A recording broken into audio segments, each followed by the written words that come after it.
death. It's an inevitable part of life, but how we approach that final journey is a deeply personal choice. Hi, this is Judy Lacroix, and this is Embracing the Inevitable, a Going Home podcast.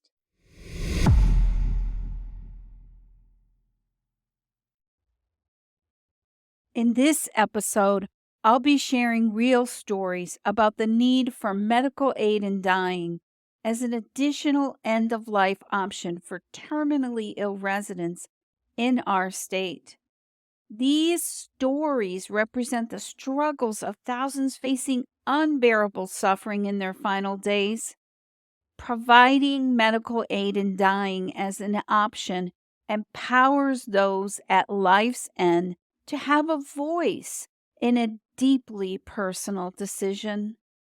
Because quality of life should matter more than quantity. Stay tuned to hear these powerful stories and learn how you can add your voice to bring this option to our state. Your support can help make this a reality. Do you know what the current end-of-life options in the state of Florida are? If you're not fully clear, I've placed some links in the description below the video to websites that provide excellent information about medical aid in dying and the other end-of-life options, so you can learn much more. And I encourage you to do so. In the future, I will be sharing more information about each of the current end-of-life options with special guests. However, that is not what this podcast is about. In this podcast, I'm going to share more about why the end-of-life option of medical aid in dying is needed now more than ever. I'm going to share real stories about amazing people who advocate for MAiD. I'm here to tell you your voice can make a difference. I will ask you to allow your voice to be heard, and the simple way that you can do that. I first learned about medical aid in dying from an internet search. At the time, I was preparing my advance directive and living will after learning I had cancer and the possible progression or outcomes of the type of cancer I was diagnosed with. That is when I came across the Florida Death with Dignity website. As I learned what their movement was about, I immediately felt led to volunteer. As a volunteer, I became involved with the Florida Voices campaign, where I interviewed several Floridians to hear and record their stories. I considered this a privilege. Some of the people I interviewed were patients, some healthcare givers, and some family members. After each interview, as I worked on editing those videos, I would rehear their stories. It became very clear that the current end-of-life options in this state are not enough for everyone who is dying. Their stories were not just about them and their experience with the disease or their patients or loved ones. Their stories represent the struggles of thousands of people in our state with terminal disease who will possibly face pain and prolonged suffering in their final days. These stories also reflect the numerous caregivers and loved ones who bear witness to the suffering of these horrific deaths. People like Miss W., who recently passed away after a tragic fall which broke her hip while on hospice, dying from lung cancer. Miss W. was a journalist with a creative and active mind who was fully aware of what her diagnosis and prognosis meant. And she would have met the qualifications for medical aid in dying. She endured the very death she feared the most, institutionalized and in agony. Her greatest wish was to have the option to end her suffering on her own terms from home when her time came. There's JP, an avid sportsman and photographer, battling a rare and aggressive cancer. Despite multiple surgeries, radiation, and chemotherapy sessions, he lives in constant pain and faces future disabilities. JP would certainly qualify for medical aid in dying if it was available. He dreams of a chance to say goodbye to loved ones with purpose and peace, rather than spend his final days bedridden and in torment while his family endures their own grief and suffering as they witness his demise. And then Miss P, a palliative care counselor and death doula, who was diagnosed with her own stage 4 cancer. Her career knowledge and experience tells her what she will face at the end of her own life.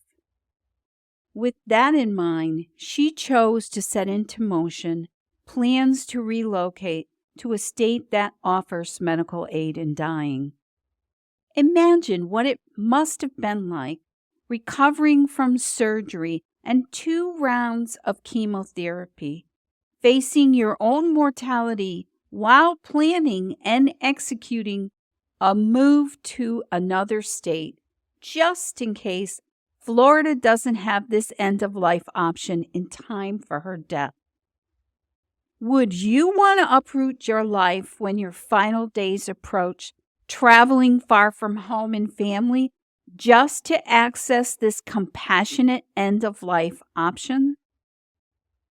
These are just a few of the compelling stories I have personally heard. There are many more, I am sure.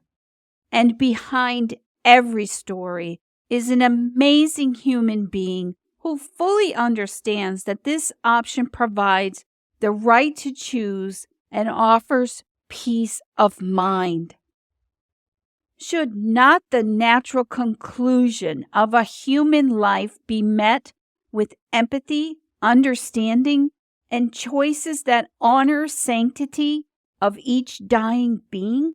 It's time to look at end-of-life decisions as a shared journey between patients and providers. Advancements in medicine throughout the 20th century have helped to manage many chronic and terminal diseases longer. However, it may have also changed perceptions of death from the inevitable part of life to a medical failure or a defeat. Medical aid in dying is not about admitting to the failure of medicine, but about embracing death as a natural part of life. We are all going to die someday. Medical aid in dying gives terminally ill patients who qualify control and choices, quality over quantity, ultimately leading to dignified end-of-life care. Isn't that what you would want? And if for any reason you don't want to use this one additional end-of-life option personally, that's your choice too.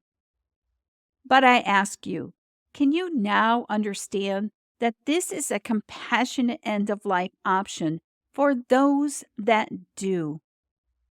As I told you, I believe your voice can make a difference. I'm asking you to allow your voice to be heard, to use the power of your words and your ability to click or tap. That's right. We can use social media to keep this important conversation going. I have a goal, and I'm asking you to help me reach that goal. I would like to reach 1,000 views and 250 shares before the end of this year, if not sooner. Today, I'm asking you to simply do the following: like this podcast video, subscribe to the channel if you want to be notified when other video podcasts are posted, and then enter the following in the comment section. Yes to MAiD in Florida. 14 letters that you can do with your finger. You can also share a bit about your story, something like cancer survivor, want MAiD if my C comes back. I witnessed my parents suffer too much before their deaths. We need medical aid in dying in Florida. But please don't write a novel. Not here. Be bold and be brave, and do that on your social media page and include the link to this video to begin the conversation with your friends and family, and then keep it going.